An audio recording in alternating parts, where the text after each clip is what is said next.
안녕하세요. 저는 50대 여자입니다. 저에게는 어릴 때부터 이어진 질긴 운명의 상대가 있어요.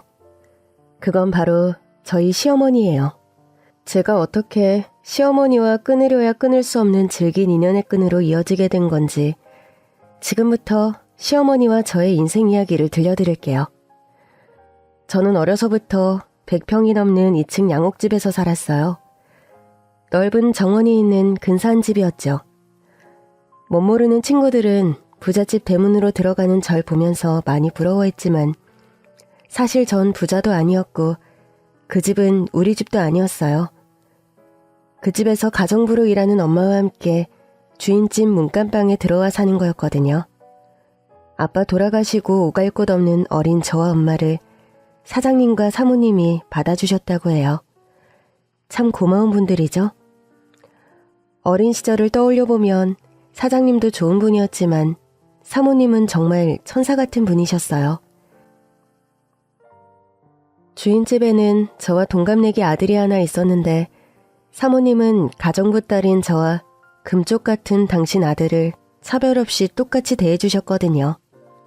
얘 미경아, 이리 좀 나와봐라. 부르셨어요, 아줌마? 그래, 어서 와서 이것 좀 입어봐. 우리 동준이 거 사는 김에 네 것도 같이 샀어. 사모님이 저에게 새 겨울 파카를 내미시더라고요. 전 너무 고맙고 죄송스러워서 손사래를 쳤죠. 저 겨울 파카 필요 없어요, 아줌마. 작년에 사주신 것도 아직 멀쩡한데요? 작년보다 키가 몇 센치는 자랐을 텐데 그게 여태 맞겠니? 한창 클 나이에. 얼른 입어봐. 사모님은 책이며 학용품이며 철마다 새 옷에 운동화까지 항상 자기 아들과 똑같은 거로 제 것까지 준비해 주셨죠. 이렇게 사모님의 세심한 배려 덕분에 저는 가난한 엄마 밑에서도 부족함 없이 자랄 수 있었습니다.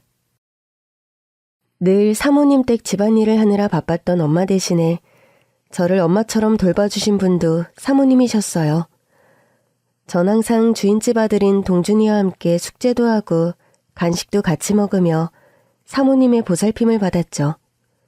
엄마는 일에 치여서 피곤하기도 했고 또 원래 잔정이 많은 분도 아니어서 그런지 어떤 때는 사모님이 진짜 우리 엄마보다 더 엄마같이 느껴진 적도 많았답니다. 가정부 딸을 자기 아들과 똑같이 키워주는 편견 없고 차별 없는 사모님. 세상에 이런 사모님이 또 있을까요? 저는 천사 같은 사모님 밑에서 어린 시절을 아주 평탄하게 잘 보냈죠. 그런데 언제부턴가 절 대하는 사모님의 태도가 달라졌습니다. 왠지 동준이와 제가 함께 있는 걸 못마땅해 하시는 것 같더라고요. 아마 동준이와 제가 사춘기에 들어설 무렵부터였던 것 같아요. 그전에는 항상 둘이 같이 모아놓고 함께 놀게 했었는데 사춘기 때부터는 동준이와 제가 같이 있는 걸 썩 달가워하지 않으시더라고요. 그건 우리 엄마도 마찬가지였어요. 엄마는 항상 저를 보고 몸가짐을 조심히 해야 한다고 신신당부를 하셨죠. 괜히 동준이하고 엮이면 큰일 난다. 엄마 말 무슨 얘긴지 알지? 사모님이 이날 이때껏 키워주고 먹여주고 재워주셨는데 주인집 아들이랑 뭔 일 생기면 사모님이 얼마나 배신감 느끼시겠어? 그러니까 집에 오면 어슬렁거리지 말고 그냥 얌전히 방에 들어와 있어. 학교에서도 쓸데없이 서로 아는 체 하지 말고. 알았니? 알았어, 엄마. 걱정하지 마. 안 그래도 학교에서 어쩌다 마주쳐도 서로 모른 척하고 피한다고. 그때는 여학생이 남학생이랑 나란히 서 있기만 해도 소문이 나서 난리가 나던 시절이었어요. 엄마는 내가 동준이랑 사고라도 칠까 걱정이 되셨나 봐요. 하긴 사춘기 남녀가 한 집에서 같이 먹고 자고 하는데 눈에서 불꽃 튈 일이 일어날 만도 하지 않겠어요? 게다가 동준이는 꽤 잘생긴 인기남이었거든요. 사모님을 닮아서 곱상하고 귀티나는 외모에 잘 먹고 잘 자라서 그런지 키도 훤칠하게 커서 여학생들 사이에서 인기가 많았답니다. 이렇게 금쪽 같은 동준이가 걱정됐던 사모님은 급기야 엄마에게 말도 안 되는 부탁까지 하시더라고요. 미경이한테는 미안하지만 미경이랑 우리 동준이랑 친하게 지내지 않았으면 좋겠어. 미경이한테 잘 말해줄 수 있지? 아유, 사모님이 요즘 우리 미경이 때문에 신경이 많이 쓰이셨나 봐요. 죄송해요. 제가 사모님 신경 안 쓰이게 딸내미 단속 철저하게 할게요. 미경이가 허튼 짓 할 애는 아니라는 건 내가 누구보다 잘 알지. 근데 미경이도 동준이도 지금 한창 공부할 나이잖아. 내가 미경이를 못 믿어서가 아니라 그냥 노파심에 그러는 거니까 얘기 좀 잘해줘. 안 그래도 제가 알아듣게 잘 말해놨으니까 걱정하실 일은 없을 거예요. 저만 믿으세요. 이해해줘서 고마워. 아유, 고맙긴요. 호까지 달린 저를 이 집에 들어와 살게 해주신 것만도 감사한데 불미스러운 일을 만들면 안 되죠. 하루하루 은혜 갚기도 부족한걸요. 은혜라니 무슨 소리야. 은혜는 내가 갚아야지. 그리고 얘, 너 그 사모님 소리 좀 그만둬. 내가 너한테 사모님 소리 들으려고 너를 우리 집에 부른 줄 아니? 우리 친구 아니야? 사실 엄마와 사장님, 사모님까지 세 분은 모두 같은 고향에서 나고 자란 친구 사이였어요. 게다가 어렸을 때 엄마가 사모님의 목숨을 구해준 일까지 있었다고 하더라고요. 말 그대로 우리 엄마가 사모님의 생명의 은인인 셈이었죠. 그때 네가 물에 빠진 날 구해주지 않았다면 나는 벌써 물귀신 됐을 거 아니야. 너는 내 생명의 은인이라고. 저도 몇 번 들은 적이 있어서 그 사건은 이미 알고 있었어요. 엄마랑 사모님이 8살쯤 됐을 때의 일인데 해가 뉘엿뉘엿 넘어가는 어둑한 저녁쯤에 사모님이 갑자기 뭐에 홀린 사람처럼 강물 속으로 천천히 걸어 들어갔다고 하더라고요. 엄마가 물속에서 허우적대는 사모님을 얼른 건져서 물 밖으로 끌고 나왔다나 봐요. 조금만 늦었어도 정말 큰일 날 뻔하셨다고 해요. 근데 말이야, 그때 왜 갑자기 물속으로 걸어 들어간 거야? 내가 뒤에서 계속 불렀는데 들은 채도 안 하고 순식간에 발도 안 닿는 깊은 곳까지 들어가 버렸잖아. 모르겠어. 그때 내가 어떻게 했는지 기억이 잘 안 나. 그때 내가 부르는 소리 못 들었어? 난 아무 소리도 안 들렸어.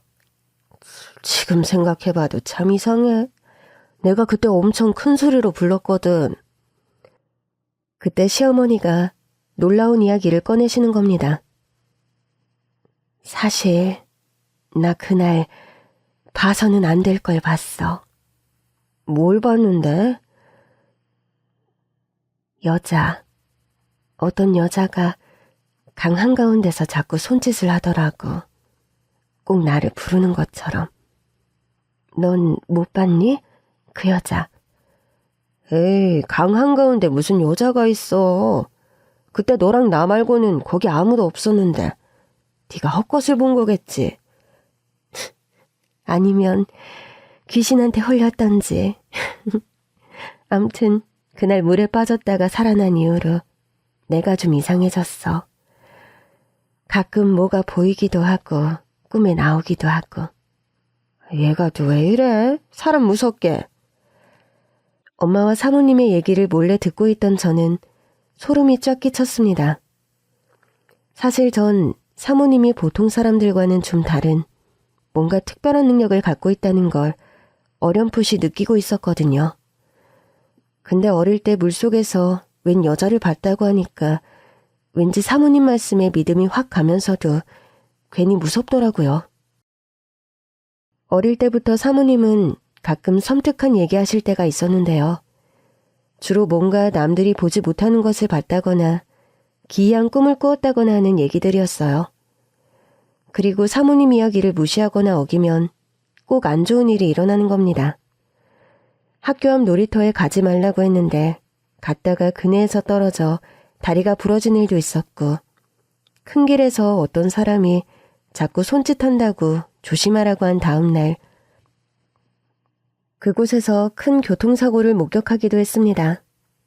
그런데 사모님이 하신 얘기 중에 제일 놀라운 얘기는 이거였어요. 내가 어젯밤에 또 이상한 꿈을 꿨는데 이번에는 꿈에 미경이 네가 나오더라? 네? 무슨 꿈인데 제가 다 나와요? 네가 내 아들 동준이랑 둘이 손을 꼭 잡고 비행기를 타지 뭐니. 너희들을 태운 비행기가 파란 하늘 높이 높이 날아가 버리더라고. 너희 혹시 나 몰래 사귀니? 결혼까지 할 거야? 동준이와 저는 둘 다 깜짝 놀랐습니다. 사실 대학교 입학할 무렵부터 사귀기 시작해서 거의 3, 4년을 만나왔지만 동준이와 저는 집에서는 절대로 티를 내지 않았고 가족들은 모르게 철저히 비밀에 붙이고 있었거든요. 그런데 사모님이 우리의 비밀 연애를 귀신같이 알아채다니 놀랄 수밖에요. 엄마, 제발 허락해주세요. 저 미경이 사랑해요. 미경이랑 결혼하고 싶어요. 동준이가 사모님 앞에 무릎을 꿇길래 저도 얼른 같이 꿇었습니다. 그리고 비장한 마음으로 사모님께 동준이랑 몰래 사귀는 걸 사죄드리고 허락을 구했죠. 사모님, 제가 가정부 딸이라 동준이랑 어울리지 않는다는 것도 알고 또 제가 너무 주제넘는다는 것도 잘 알아요. 예전에 저한테 동준이랑 친하게 지내지 말라고 하셨는데 그 말씀 어겨서 정말 죄송합니다. 사모님 눈에는 당연히 제가 며느리감으로는 성에 안 차시겠죠. 많이 부족하지만 그래도 절 며느리로 받아주신다면 이 집안을 위해서 뭐든 다 하겠습니다. 그런데 사모님의 반응이 너무 의외인 거예요. 요즘은 어떨지 모르겠지만 그 옛날만 해도 가정부 딸이 주인집 아들과 결혼한다는 건 언감생심, 드라마 속에나 있는 일이었지 현실에선 불가능했었거든요. 가정부 딸을 며느리로 받아줄 사모님이 세상에 어디 있겠어요? 전 자포자기의 심정으로 사모님께 매달렸는데 이게 웬일일까요? 사모님이 무릎 꿇은 저를 얼른 일으켜 세우더니 따뜻하게 안아주시지 뭡니까? 사실 너희들이 이렇게 될 줄 난 다 알고 있었다니까? 미경이 너라면 나야 찬성이지. 반대를 왜 하겠니? 정말요? 사모님 너무 감사합니다. 저 사모님이 결혼 반대하실까봐 얼마나 걱정했는지 몰라요. 사모님이 뭐야. 이제 어머니라고 해야지. 어머니 한번 불러봐. 어머니. 그래, 어머니 소리 너무 듣기 좋다 얘. 고맙습니다. 앞으로 어머님 아버님께 효도하면서 잘 살게요. 전 너무 감동받아서 눈물까지 흘렸어요. 가정부 딸 주제에 사모님 아들이랑 몰래 연애를 한 것도 죄송한데 결혼까지 흔쾌히 허락해 주시다니 너무 감사했죠. 다행히 사장님께서도 전혀 반대 안 하시고 무조건 찬성이라며 양팔 벌려 환영해 주셨고요. 이렇게 인성 좋은 시부모님들 덕분에 제 결혼은 일사천리로 진행되었죠. 모든 일이 너무 순조롭게 진행되니까 왠지 모르게 불안한 마음이 들더라고요. 왜 호사다마라고 하잖아요. 이렇게 평탄하기만 한 행복의 끝에 불행이 따라붙을까봐 자꾸만 불안했죠. 그리고 불행하게도 저의 막연한 불안은 현실이 되고 말았습니다. 말이 씨가 됐던 걸까요? 갑자기 엄마가 폐암 말기 선고를 받으셨습니다. 평생 남의 집살이하며 힘들게 사시다가 이제 겨우 살만하게 되었는데 이런 불행이 닥치다니 하늘이 무너지는 기분이었습니다. 엄마는 제가 결혼하게 되면서 사모님 댁 일도 그만두고 이제 여행도 다니고 편하게 살겠다고 잔뜩 들떠 계셨는데 여행은커녕 병원에 바로 입원을 하시고 말았죠. 근데 시어머니께서 깜짝 놀랄 말씀을 하시는 거예요. 간병인은 구할 것 없어. 사부인 병간호는 내가 직접 할게. 네? 어머님이요? 말도 안 돼. 어떻게 그래요. 그냥 간병인 두고 제가 같이 붙어 있으면 돼요. 아니야, 세아가. 내가 사부인께 받은 은혜를 꼭 갖고 싶어서 그래. 사부인은 어렸을 때 날 구해준 생명의 은인이기도 하지만 평생 나 대신에 내 손과 발이 돼서 우리 집 일 열심히 해주신 고마운 분이야. 게다가 이렇게 귀한 딸을 우리 며느리로 보내주셨으니 얼마나 감사하니?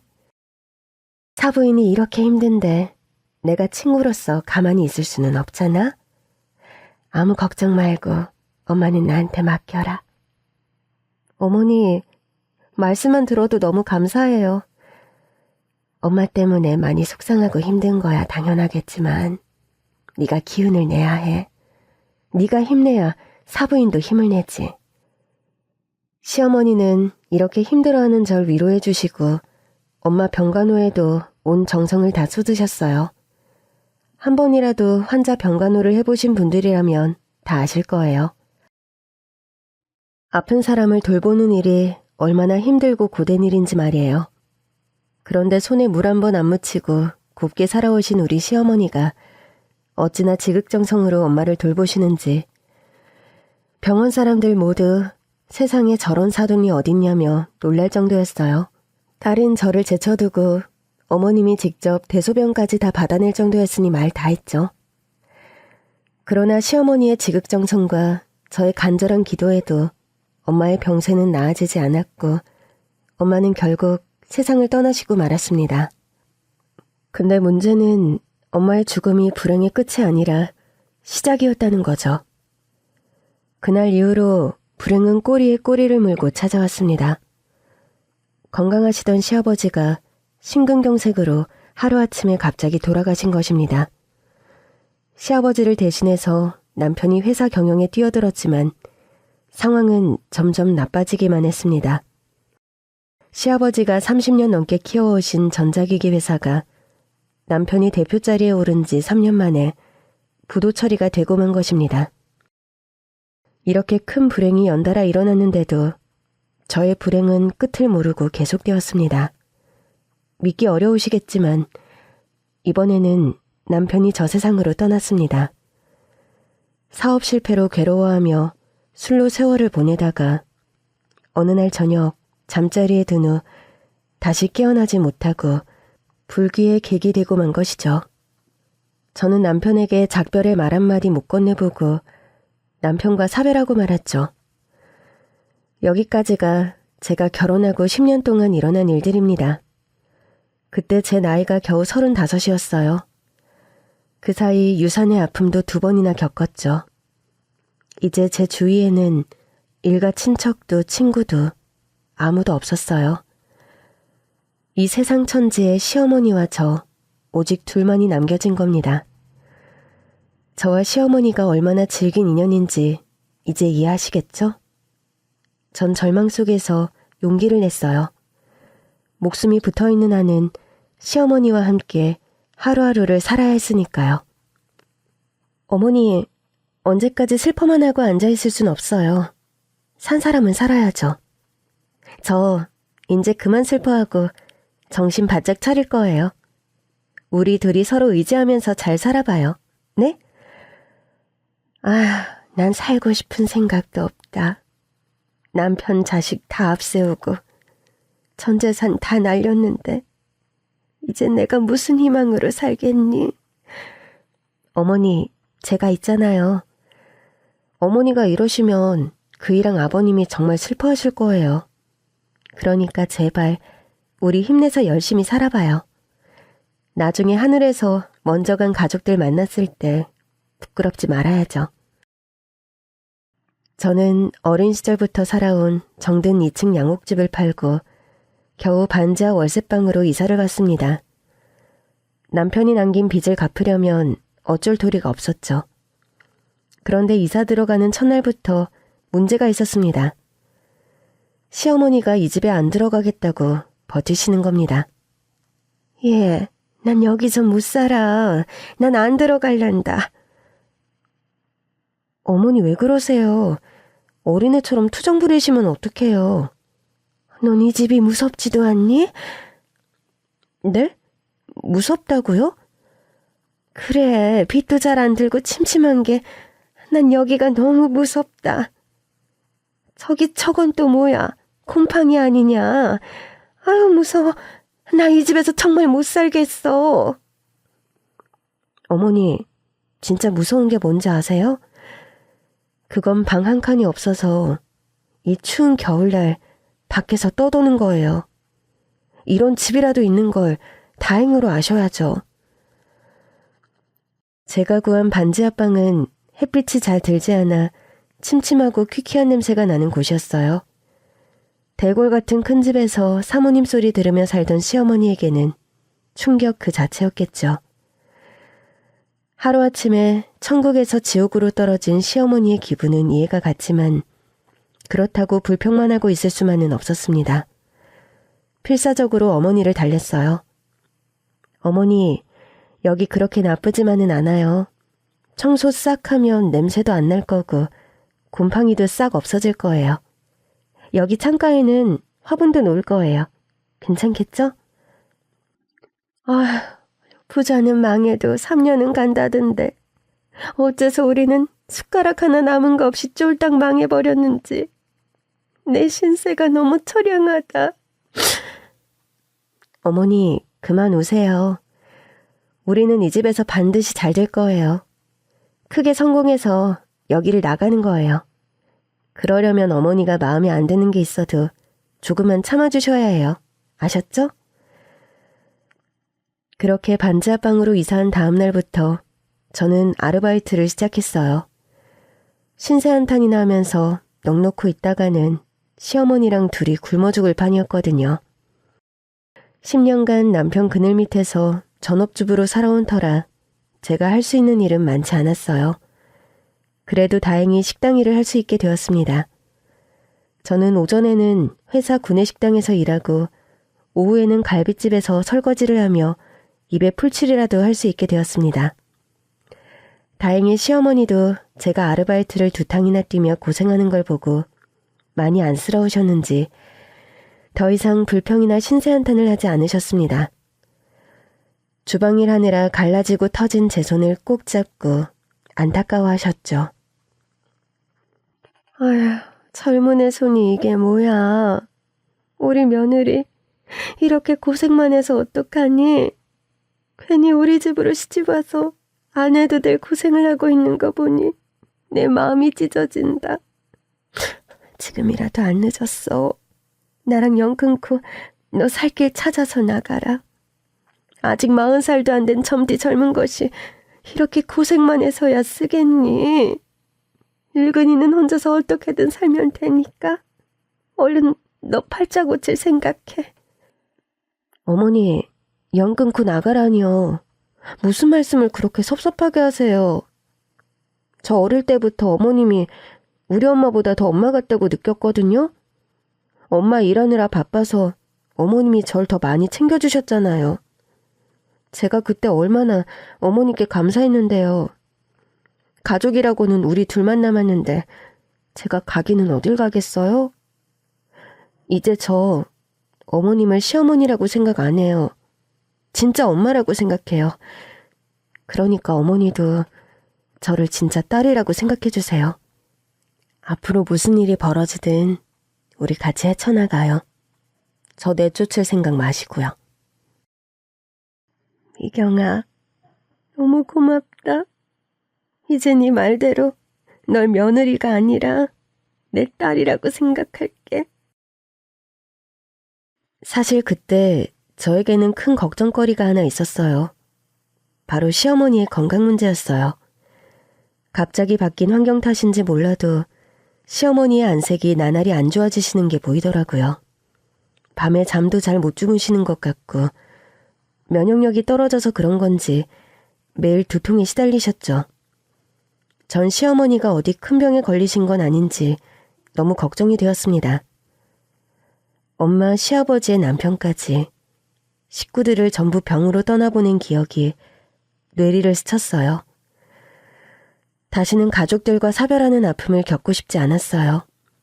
시어머니만은 어떻게든 제가 꼭 지켜드리고 싶었죠. 시어머니가 시름시름 아픈 게 집안 군데군데 남아있는 곰팡이 때문인가 싶어서 전 하루 날 잡아서 대청소까지 했습니다. 세제로 박박 닦으니 대부분의 곰팡이는 싹 없어지더라고요. 근데 방바닥 한 구석에 유독 곰팡이가 지워지지 않는 부분이 있었어요. 아무리 닦아도 곰팡이 얼룩이 사라지지 않아서 그냥 매트로 덮어버리고 말았죠. 어머니, 어때요? 많이 깨끗해졌죠? 어머니 머리 자꾸 아픈 게 곰팡이 때문일 수도 있잖아요. 이제는 괜찮으실 거예요. 그래, 미경이니가 나 때문에 진짜 고생이 많구나. 고마워. 너 봐서라도 아프지 말아야지. 그러나 아프지 않겠다던 시어머니 말씀과 달리 어머니의 컨디션은 좀처럼 나아지지 않았어요. 어머니, 안색도 너무 안 좋으시고 기운도 없고 도저히 안 되겠어요. 저랑 같이 병원에 가요. 이러다 진짜 큰일 나겠어요. 그런데 시어머니 얼굴이 더욱 어두워지시는 거예요. 이건 병원에 가서 해결될 일이 아니야. 병원에 가도 아무 소용도 없을 거다. 그럼 어떻게 해요, 어머니? 진짜 무슨 일이 있으신 거예요? 어머니는 알고 계시죠? 저한테 말씀을 해보세요. 저도 알아야죠. 어머니가 한참을 머뭇거리다 꺼낸 이야기에 저는 소름 끼치도록 무서워졌습니다. 이 집에 이사하고 얼마 안 돼서부터 자꾸 이상한 게 보인다. 네? 이상한 거라뇨? 뭐가 보이시는데요? 시어머니가 원래 귀신도 보고 이상한 꿈도 잘 꾸고 꼭 신기 있는 사람처럼 섬뜩한 얘기를 하실 때가 많아서 전 잔뜩 긴장했죠. 이번엔 정말 심상치 않더라고요. 이번엔 뭐예요? 여자? 남자? 그런데 시어머니가 예상 밖의 대답을 하시는 겁니다. 아이야. 어린아이. 네? 어린아이라고요? 그래. 한 5-6살쯤 됐으려나? 밤에 어린아이가 자꾸 꿈에 나타나. 그래서요. 그 애가 꿈에서 뭘 어떻게 하는데요? 아무것도 안 해. 네? 그냥 누워있는 내 얼굴을 가만히 들여다봐. 그냥 가만히 들여다만 본다고요? 그 애가 누군데요? 아는 얼굴이에요? 아니, 처음 본 애야. 누군지 내가 어떻게 알겠니? 말도 한마디 안 하고 날 쳐다만 보는데. 아무튼 그것 때문인지 밤에 깊은 잠도 못 자고 온몸이 두드려 맞은 것처럼 찌뿌둥한 게 물 먹은 솜처럼 몸이 너무 무겁다. 아유, 그러게. 내가 이 집에 처음 들어올 때부터 말했잖니. 여기 너무 무섭다고. 맞아요. 어머니는 이 반지하방에 이사 오는 첫날부터 여기가 무섭다고 하셨었어요. 전 그냥 반지하라 어둡고 더러워서 무서워하시나 생각했는데 그게 아니었나 봐요. 시어머니는 그때부터 뭔가 이상한 기운을 느끼신 모양이었습니다. 제가 겁먹은 얼굴로 하얗게 질려 있으니까 어머니가 오히려 저를 걱정하시더라고요. 그러게, 너 무서울까봐 내가 아무 얘기도 안 하려고 했는데 우리 며느리가 겁을 먹은 모양이네. 너 괜찮니? 전 어머니 걱정 끼쳐드리기 싫어서 괜히 씩씩한 척 했죠. 괜찮아요, 어머니. 저는 그런 거 안 믿어요. 어머니 요즘 기가 약해지셔서 이상한 꿈을 자꾸 꾸나 봐요. 몸이 좀 회복되면 그런 꿈은 안 꾸실 거예요. 우리 몸보신이나 좀 해요.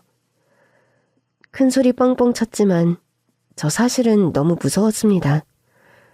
시어머니가 꿈 하나는 기가 막히게 딱 맞춘다는 걸 누구보다 잘 알고 있었거든요. 제가 보기에 어머니는 분명히 신기가 있었어요. 제가 당신 아들이랑 결혼할 것도 꿈에서 미리 아셨다니까요. 그러니까 매일 밤 시어머니 꿈에 찾아오는 그 아이도 분명 개꿈은 아닐 거예요. 분명히 무슨 의미가 있겠죠? 그렇지만 지금으로서는 그 아이가 누군지, 왜 시어머니 꿈에 나타나는지는 도저히 알 수가 없었어요. 이제 매일 아침 어머니께 꿈 이야기를 묻는 게 우리의 아침 인사가 되어버렸습니다. 어머니, 어젯밤에도 그 아이 꿈 꾸셨어요? 하루도 안 빠지고 나온다니까. 근데 왜 어머니 꿈에 나올까요? 혹시 어머니랑 관련이 있는 아이 아닐까요? 그럼 네 말은 그 애가 나하고 무슨 원한이 있어서 날 찾아왔다는 거니? 네, 아무리 생각해도 그런 것 같아요. 어머니한테 볼 일이 있으니까 어머니를 찾아온 거겠죠? 그리고 그런 귀신들이 사람한테 볼 일이 뭐가 있겠어요. 그냥 한풀이 하는 거겠죠. 그래서 말인데요. 혹시 어머님 숨겨둔 아들 같은 거 없으세요? 얘가 무슨 말이야. 내가 숨겨놓은 아들이 어디 있어? 그럼 혹시 어머님 숨겨놓은 손자... 뭐? 숨겨놓은 손자? 예, 그럼 넌 동준이가 어디 밖에서 자식이라도 봤다는 얘기니? 우리 동준이가 어디 그런 짓 할 애야? 너는 네 남편을 그렇게 몰라? 저도 답답하니까 그렇죠. 그리고 사람 이름 모르는 거잖아요. 어머니, 잘 좀 생각해보세요. 꿈속의 그 아이, 혹시 어머님 아들 닮은 거 아닌지. 아유, 아니야, 얘. 너 자꾸 그런 소리 하면 동준이가 억울해서 관뚜껑 열고 벌떡 일어나겠다.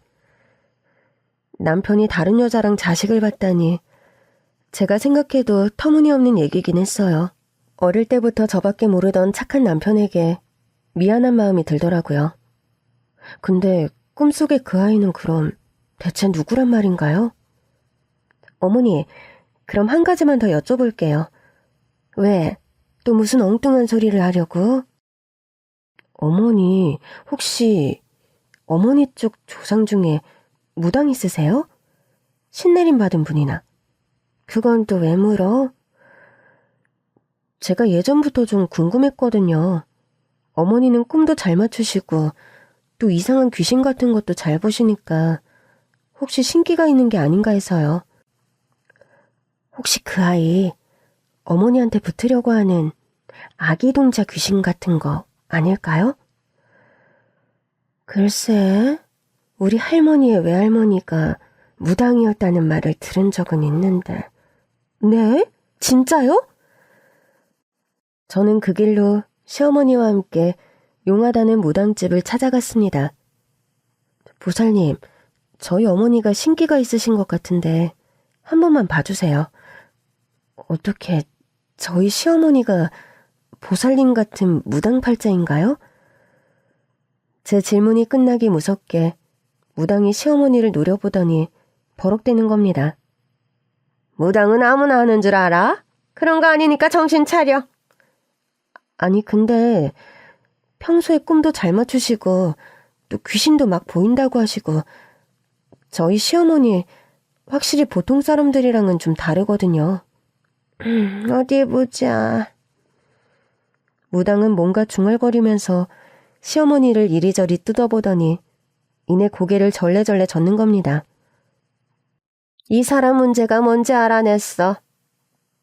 그게 뭔가요, 보살님? 이 사람은 영혼이 너무 맑아. 네? 영혼이 맑다고요? 그래, 영혼이 맑으니까 귀신이 보이고 꿈에 뭐가 나오고 홀령들이 이 사람을 통해서 자꾸 신호를 보내려고 하는 거야. 시어머니가 걱정스러운 목소리로 물었습니다. 그래서 제가 무당이 돼야 할 팔자인가요? 아니야. 본격적으로 이쪽일 할 사람은 절대 아니야. 근데 왜 제 꿈에 자꾸 똑같은 애가 나오는 거죠? 저한테 붙으려는 애기 통자신 같은 거 아닐까요? 꿈 얘기에 무당이 멈칫하더라고요. 뭐? 애기? 꿈에 어린애가 나온다는 거야? 네, 매일 밤마다 자려고 누우면 딱 보여요. 꿈인지 생신지 모르게 저한테 와서 절 가만히 들여다본다고요. 어젯밤은 좀 달랐어요. 어젯밤엔 그 아이가 엉엉 울고 있더라고요. 전 너무 무서워졌습니다.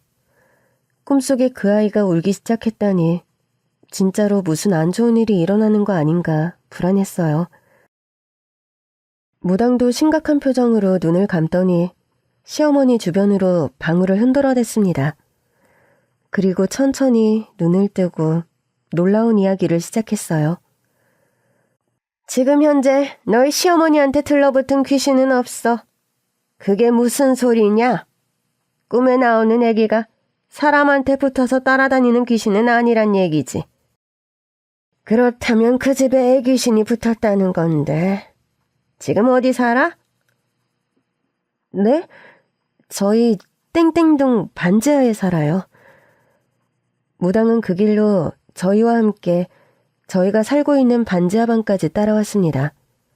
그 아이의 정체가 뭔지 자기 눈으로 직접 확인해보고 부적을 쓰든 구슬하든 해보겠다고 하더군요. 그런데 무당이 집에 와서 어둡고 좁은 반지하방을 한번 쭉 훑어보더니 충격적인 말을 꺼내는 겁니다. 내 예상이 맞았네. 그 아이 지금 이 집에 있어. 네? 뭐라고요? 무당은 대답 대신 방 한 구석을 가리켰습니다. 그곳은 곰팡이 얼룩이 지워지지 않아서 매트로 덮어둔 바로 그곳이었죠.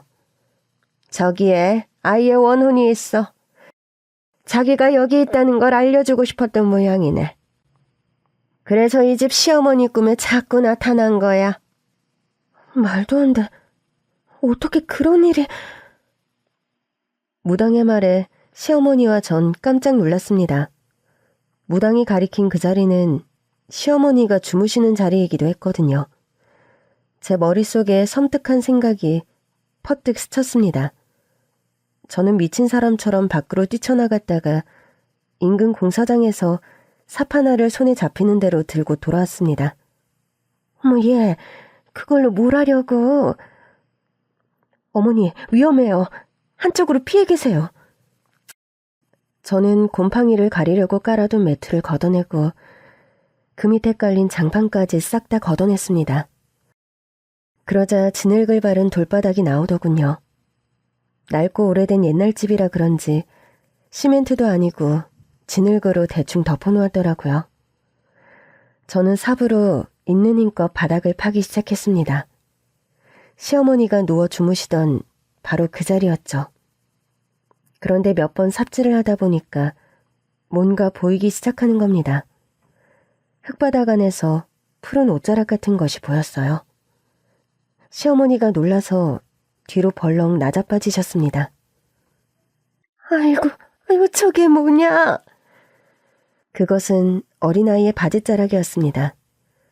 저 역시 깜짝 놀라서 삽을 내려놓고 옷자락 부분을 손으로 살살 파내기 시작했습니다.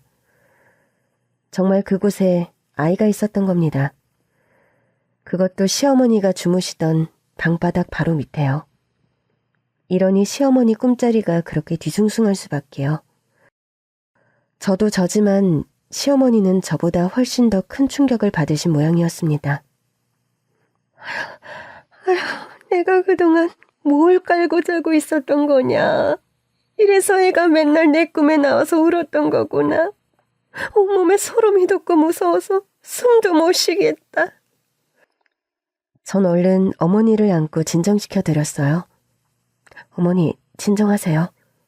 무슨 일인지 모르겠지만 이렇게 방바닥에서 아이가 나왔다는 건 여기서 뭔가 심상치 않은 일이 벌어졌다는 거예요. 혼자서 외로웠을 아이를 가엾게 여겨주셔야죠. 그때 저희들을 지켜보던 무당이 뭔가에 쫓기듯 황급히 돌아갈 채비를 하더라고요. 보살님, 어디 가세요? 출장비 받으셔야죠. 사람 목숨이랑 관계된 일이야. 사람 목숨 담보로 돈 받고 그러면 우리 신령님이 노하셔. 이만하면 내 할 일은 다 한 것 같으니 난 그만 가야지. 얼른 경찰에 신고부터 하라고. 이제부터는 무당이 아니라 형사가 나서야 될 일이야. 전 무당 말이 끝나기 무섭게 바로 경찰에 신고를 했습니다. 경찰이 곧 출동해서 우리 집 현관에 출입 통제선부터 치기 시작하더군요. 안녕하세요. 땡땡경찰서 강력반 김용수 형사입니다. 아무래도 이 방에서 범죄가 일어난 것 같네요. 증거 채취하고 보존해야 해서 어쩔 수 없이 여기를 폐쇄할 수밖에 없습니다. 이해해 주세요. 네, 어쩔 수 없죠. 그럼 언제까지 집에 못 들어가는 건가요? 글쎄요. 한 일주일쯤? 언제까지라고 정확하게 말씀은 못 드리겠네요. 사건이 어떻게 진행될지 조사를 좀 더 해봐야 알 수 있으니까요. 하긴 저도 무서워서 조사 끝나도 여기 다시 들어갈 수 있을지 모르겠어요. 오만 가지 생각이 머릿속을 스쳐갔습니다. 돈도 없고 오갈 곳 없던 시어머니와 제가 등 떠밀리듯 밀려들어온 이곳. 반지하 새방이 범죄 현장이었다니요. 이렇게 허무하고 기운 빠지는 일이 또 있을까요? 전 그동안 잘 살아보려고 아등바등했던 것들이 다 숲으로 돌아가는 것 같아 속이 상했어요. 근데 시어머니도 저랑 같은 마음이었나 보더라고요. 제 등을 토닥이면서 위로를 해주시더군요. 아무리 어둡고 냄새나는 반지하 방이었다고 해도 너랑 나랑 여기서 추억도 많았는데 한순간에 우리 집을 뺏겨버렸네. 목숨 빼앗긴 사람도 있는데요, 뭘. 우리 좋게 생각해요, 어머니. 우리 덕분에 억울한 아이 한 명 한풀이하게 됐으니까요.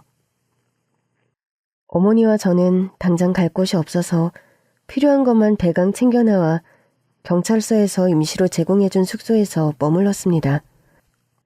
그리고 며칠 후 참고인 조사를 받으러 경찰서에 들렀는데 집에서 만났던 그 형사님이 이런 얘기를 하시는 겁니다. 임시 숙소에서 지내기 힘드시죠? 저희가 다른 곳을 준비해놨으니까 일단 그리로 옮기시죠. 거기가 어딘데요? 형사님이 데리고 간 곳은 놀랍게도 서울에서 최고로 좋은 특급 호텔이었습니다. 시어머니와 저는 난데없는 호사에 눈이 휘둥그레졌죠. 정말 여기서 지내도 괜찮아요? 네, 걱정 말고 편히 지내시면 됩니다. 시어머니는 벌써 잔뜩 신이 나셨더라고요. 어머, 얘 옛날 생각난다.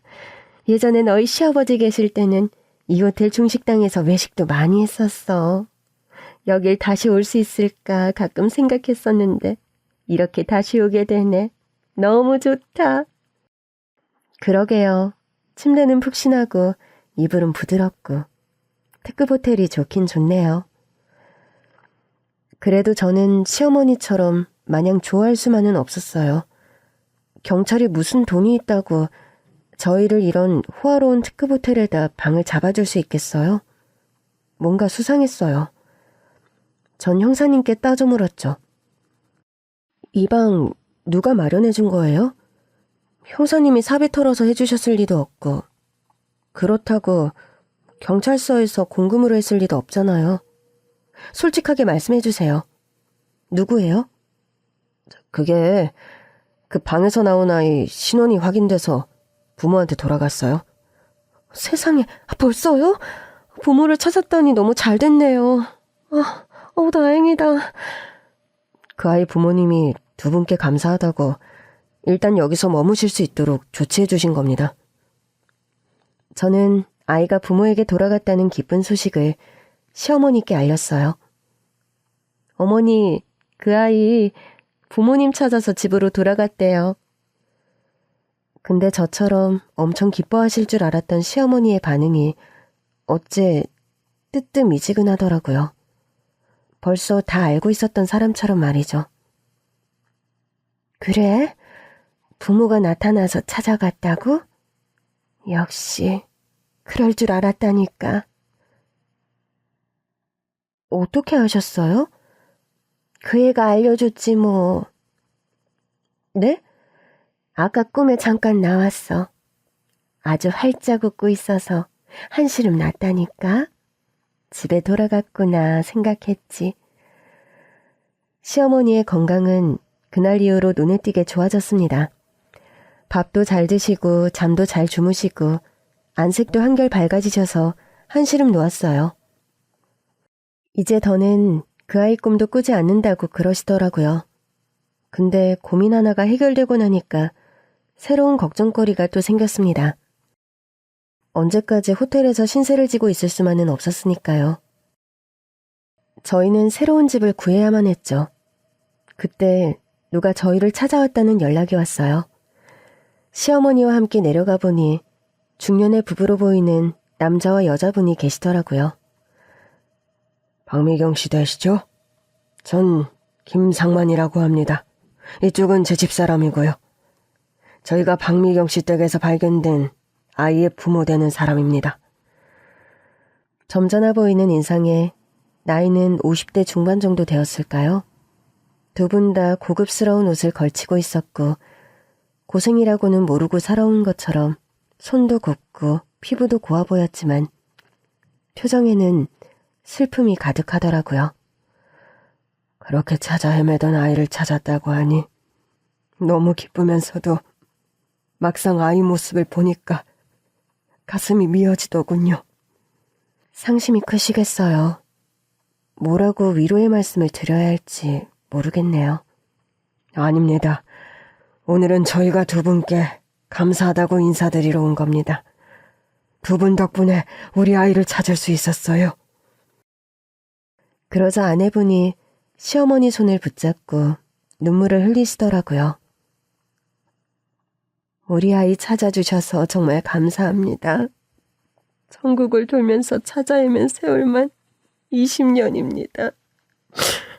20년 동안 단 하루도 마음 편히 살아본 적이 없었는데 우리 아이를 찾아서 양지 바른 곳에 뉘어놓고 나니까 이제야 발 뻗고 잘 수 있을 것 같아요. 감사합니다.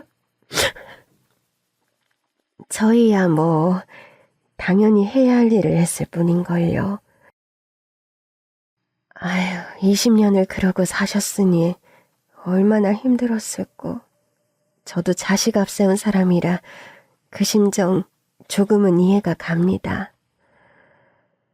그 아이의 이름은 강민호. 나이는 6살이었다고 해요. 민호는 안타깝게 범죄에 휘말려서 실종되었다가 저희 시어머니 꿈에 나와서 20년 만에 부모의 품으로 돌아가게 되었던 것입니다. 우리 민호를 꿈에서 만나셨다고요? 꿈속에서 무슨 말은 안 하던가요? 엄마 찾고 그러진 않던가요? 제발 꿈 얘기 좀 해주세요. 처음에는 아무 말 없이 쳐다보기만 했는데 나중에는 한번 울더라고요. 아마 제가 아이 상황을 너무 몰라줘서 그랬던 게 아닌가 싶습니다. 어떡해. 우리 민호가 울었구나. 미안해. 엄마가 빨리 찾아주지 못해서 미안해. 민호 어머니가 울기 시작했습니다. 지켜주지 못한 아이에 대한 안타까움이 얼마나 컸을까요? 마음이 아파왔습니다.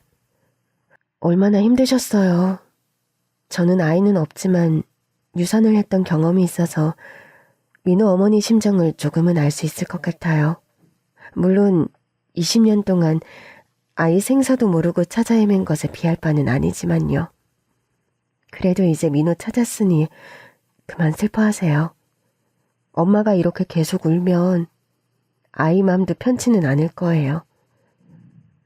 민호가 왜 제 꿈에는 나오지 않고 아무 상관없는 분 꿈에 나왔을까요? 엄마인 저를 찾아왔다면 좋았을 텐데. 너무 서운해 마세요. 잘은 모르겠지만 아마 민호가 엄마한테 가는 길을 몰라서 그래서 그냥 그 자리에 그냥 가만히 있었던 거 아닐까요? 자기를 알아차려줄 저희 시어머니 같은 분을 기다리면서 말이에요. 그랬을까요? 민호가 너무 가여워요.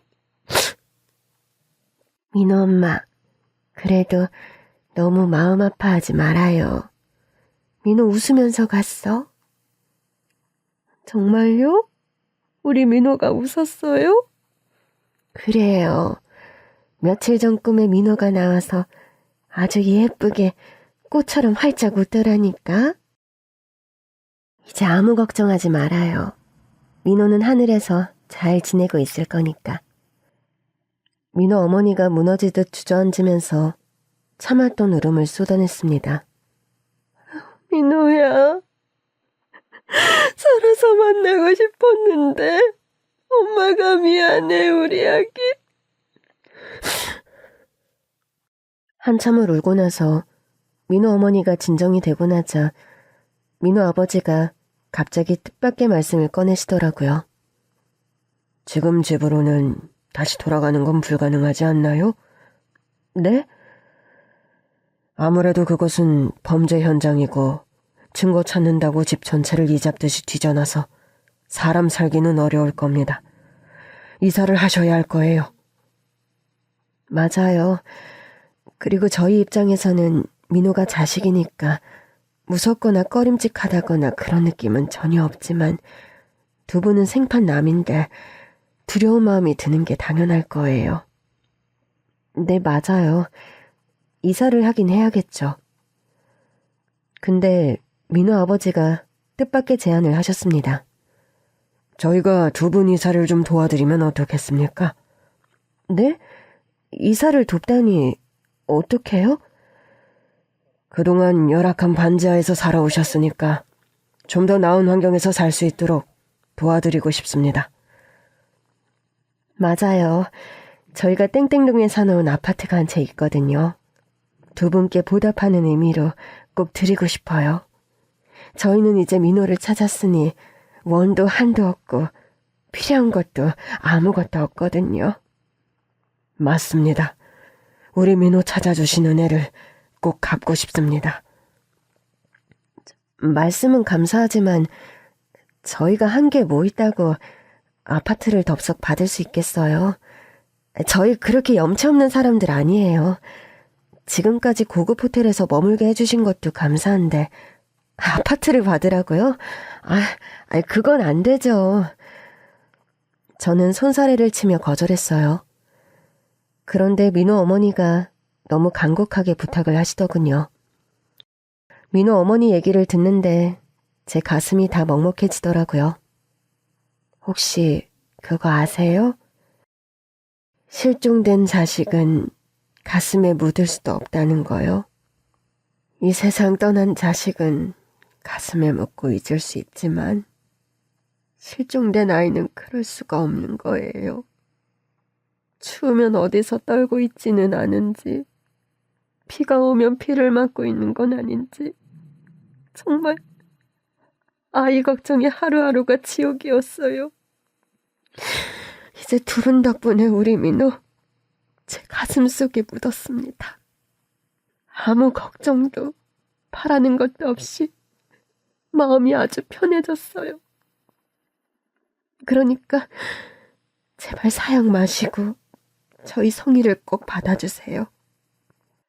오랜 고민 끝에 시어머니께서 결단을 내리셨습니다. 이렇게까지 말씀하시는데 더 이상 거절하는 것도 예의가 아닌 것 같다. 그 제안 받아들이자. 네? 어머니, 어떻게 그래요? 아니야, 괜찮아. 이렇게 해야 이분들 마음도 편하실 거야. 제 말 맞죠? 그럼요, 어르신. 그럼 주신다는 그 아파트 감사히 잘 받겠습니다. 민호가 주는 선물이라고 생각하죠, 뭐. 이렇게 해서 저와 시어머니는 반지하방을 탈출해서 30평대 아파트에 입주하게 되었습니다. 근데 좋은 일은 여기서 끝이 아니었어요. 식당에서 아르바이트 하면서 시어머니 모시고 산다는 얘기 들었어요. 그러지 말고 우리 회사에서 일해보면 어때요?